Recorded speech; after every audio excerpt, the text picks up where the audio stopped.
नया हो जाए। हाँ हाँ हाँ पहले जाइए हमने कमरा मानुष बाहर यात्रा बना के जाई लोग तो इस गुड़ से तो यात्रा एकदम शुभ शुभ रहे। आज देखिए जाए से पहले मेरा रुए कहतारी यात्रा प्रदेश बलमुआ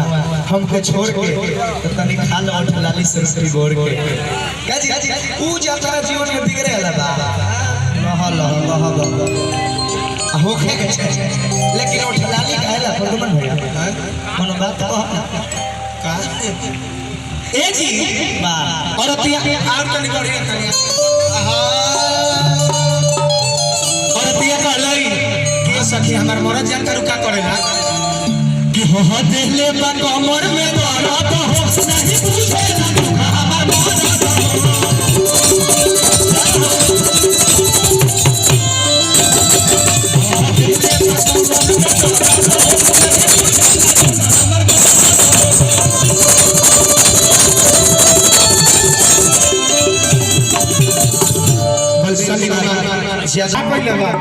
कि रोजे रोजे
भोजपुरी दुनिया के सबसे बड़ा म्यूजिक डायरेक्टर गजल स्वरूप और भैया शंकर भैया के माध्यम से पुरस्कार मिलल म्यूजिक प्राइज शंकर सिंह हजारों रुपया पुरस्कार दे आशीर्वाद देने वाले और भगवान से प्रार्थना करें ये तरह छोटे भाई पर आशीर्वाद प्यार से हुए और एक अंतर के भाव बड़ी पुरानी लागल हुए चांद के पार चलो नहीं हम जगा के जवानी सरकीर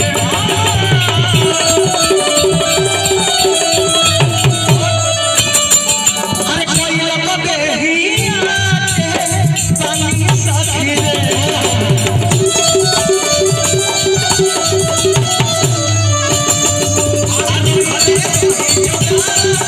जवानी सरकीर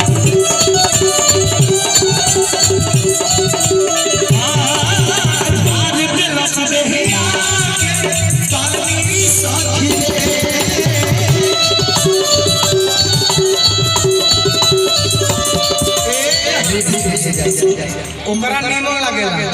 हमरे डांड के दर्द से रहल न जाला खुश होई के खुश हो के बधाई भेरी बचा देला अच्छा